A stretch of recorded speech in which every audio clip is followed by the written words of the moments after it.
It was a quiet morning in the small town of Millfield, the kind of place where doors were rarely locked and neighbors waved from their porches.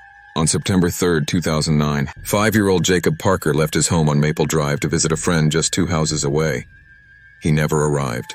At first, no one worried. His mother, Laura Parker, assumed he had stopped to play in the yard or been called inside by a neighbor. But when she went to check less than 20 minutes later, Jacob was nowhere to be found. His favorite toy car lay in the grass by the front gate. Beyond that, there was nothing. By afternoon, police officers and volunteers filled the neighborhood. They searched every backyard, garage, and shed.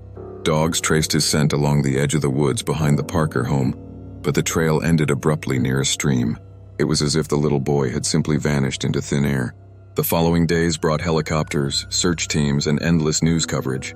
Reporters camped outside the Parker home, their cameras capturing the quiet desperation of a family waiting for answers that never came.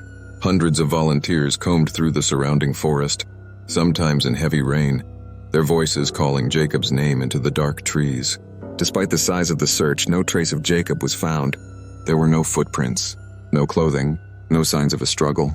The police questioned neighbors and checked vehicles seen in the area, but each lead dissolved into nothing. The small town that had once felt so safe was suddenly filled with fear and suspicion.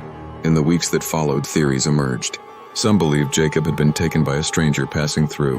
Others whispered darker possibilities, that someone in Millfield might know more than they were saying.